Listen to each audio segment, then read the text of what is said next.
Good afternoon, everyone. My name is Jeremiah Estela Magoncha, and I'll be talking about the study plan for this workshop. I'm going to give you some tips on what I did before when I applied for the program and also to other scholarships. And if ever I'll apply again, how would I do it? So I was part of the batch 2010.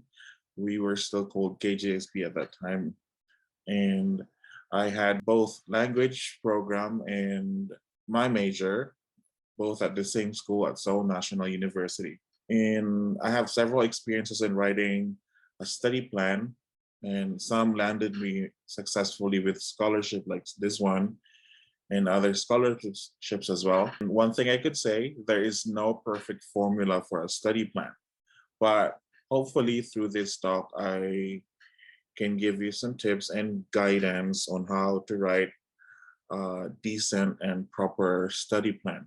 The study plan for the GKS program has three parts: the language study plan, the goal of study and study plan, future plan after study. We are also provided with brief guides on what to put on each part.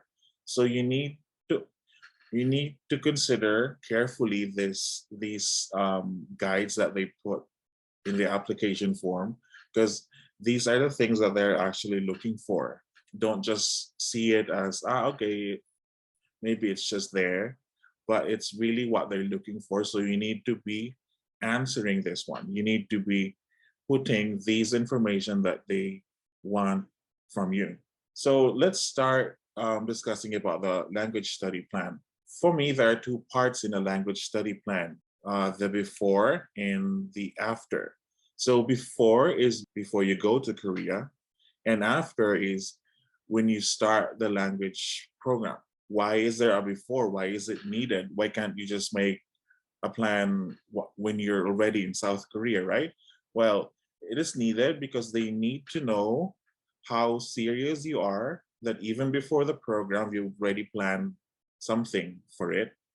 South Korea is not predominantly an English country. They have their own language, Korean language, and they need to know how serious you are to prepare for that one, to get ready for learning the language itself. As we all know, they're going to be investing a lot of money in you. So they need to know if they are going to be investing with the right person. For me, these are the things that you're supposed to be putting in the before part of the language study plan. You need to show specific actions, the things that you did or still planning to do, or with regards to the language and how you study the language. So it actually says they're Korean or English, right? But in our case, I think in the Philippines, I don't think you need to emphasize on the English anymore, since we use English as our second language here. So you need to emphasize on the things and the efforts that you're doing, or you did, or will be doing for in studying the Korean language. Some examples that I could think is that some like joining Korean language classes. So you need to be specific about this. Like you don't just say, I joined a Korean language class. You need to be specific so that they would know that you know where to go, where to study this language. So you can say the examples that I can give are the extramural classes of different universities. We have in UP Diliman and Ateneo, and there are also language schools that offer Korean language classes. You can also say you can that you organize a study group, or you joined a study group, which is a study group learning Korean language. Or you can also say you've hired a personal tutor, or with your partner or with your friends, you hired a tutor for Korean language.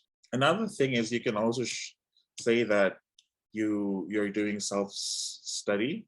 You can say that you started studying Hangul through a particular website or through YouTube videos, and make sure you give credible websites as well, like the Talk to Me in Korean website.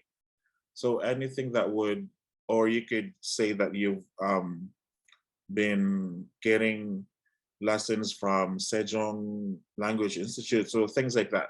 So it has to be credible and something that they could confirm. Or you can maybe you've installed language application on your phone, and you've been studying Korean language through it. So there are many things if you can think of specific actions that you can put here. It's better. Personally, think that it's better if you're doing it already rather than planning. If you're still planning it, it's still okay since this is just a language study plan. But if you're already doing it, then there's already something that you can prove.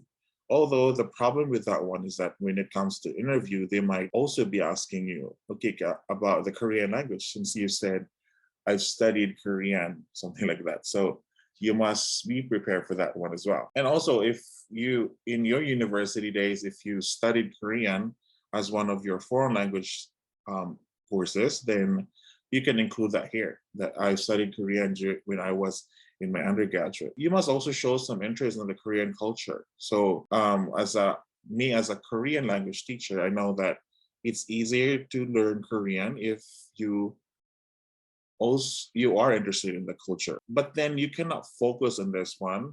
You can just be subtle about it. That you can say that while learning Korean, I also got interested in watching Korean films. In every plan, you must always show your goal. There is always a goal for a plan. So one of it I could suggest would be for you to be able to take topic. Taking and passing topic are two different things. Taking topic could be purely for experience only, or you can just say that you want to pass topic level 1. You can say as well that this is to prepare myself in the future if ever I get accepted to the program. So it for the before part, and then the after part, it's easier than the before part now because you are in Korea already at this timeline. So again, in this part as well, you must show your specific plan and goal.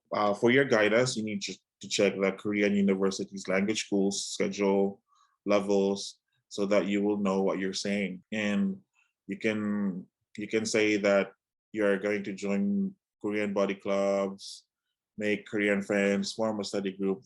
These kind of things are very helpful in learning the language. And then a very specific goal, which is to pass TOEIC level 3 or higher. I'm not sure if level 3 is still still the requirement for GKS scholarship right now, for you to be able to graduate. But why not aim for the highest level, right? Like level 6. So if you could aim for level 6, why not? So well, after all, this is just a plan. This is just your goal.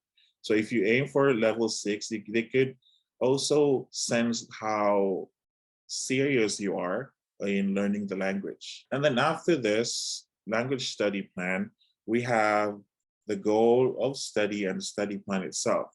So unlike before, when I remember I also put the research plan in this part of the application, but as far as I know, there is another part for research already. So what you're going to put here now is only your plan that is matched with the curriculum of the program. So the one most important thing that you should do is you need to check the course curriculum, because this is going to be your guide on how you're going to plan your study per semester. So for every semester, per semester, this is how I would do, is that you would put the specific classes that you would take and the total number of credits. So for example, this one, and then you need to specify the reasons why you're taking these courses. So one thing I can think is that it's connected to your research, it's connected to my research, and you can also say that it plays a vital contribution to the papers that I will be writing. So make sure there is a reason, and a very good reason for why you're taking this courses. Again, since it is a plan, there must be a goal. You can have goals per semester or per year, but since there is not really a lot of semesters, there's only for masters, it's only 2 years, right?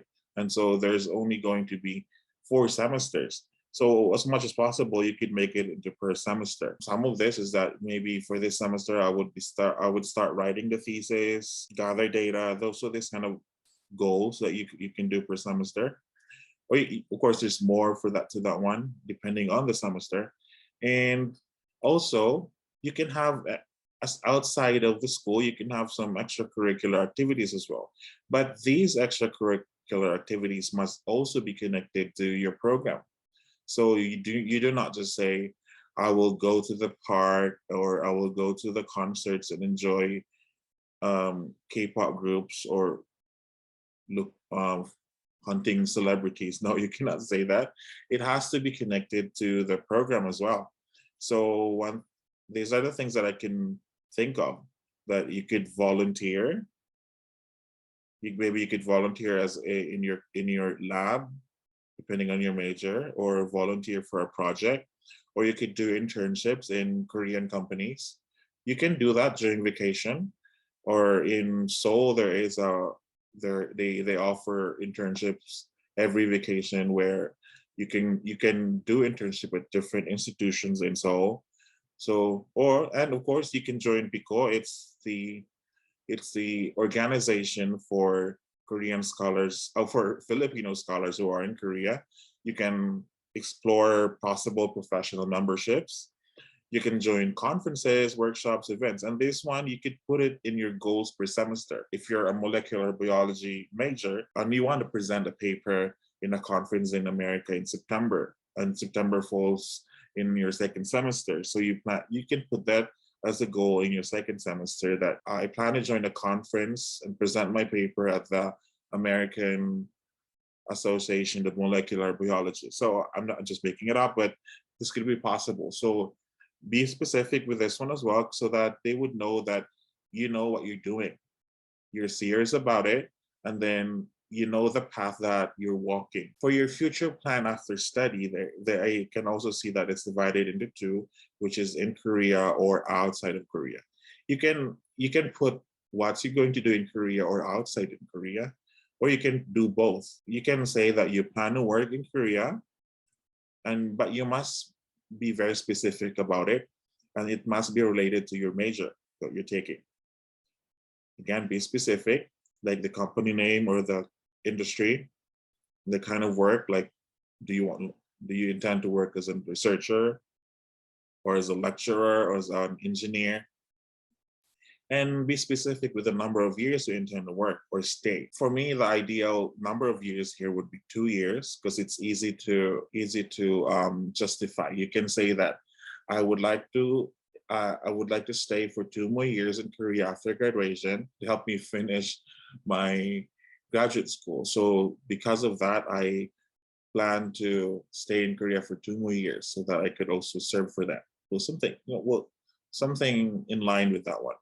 And if you plan to go outside of Korea, it's outside of Korea, because it could be not just in the Philippines, because you could be also working or doing something else rather than the Philippines, right? So you can say you plan to work or study, but if you say work, I think it has to be related again to your major, so they would understand. And if you say study, you can say I would like to advance my studies to PhD or doctoral degree at Harvard University or something like that. Something that would make them know that you really have plans. You're not joking here. You're serious. And then they would also like to see this, that you intend to continue to participate in any Korea-Philippine relations event and maybe organizations that you're going to join. So one thing I can think of is that you join the GKS Philippine Alumni Association, you join embassy events, organize community outreach that would inform more Filipinos about these scholarship program. And you can also include this one in the even if you plan to stay in Korea. But after discussing all of these three parts, you must remember that it has to be only within 3 pages. And maybe you could highlight more the goal of study and study plan, or you can equally distribute it 1 page for each. So it's really up to you. No one can, again, no one can really say the perfect formula for writing a study plan. Good luck, and I hope you will all get accepted to the GKS this year. 감사합니다. Thank you.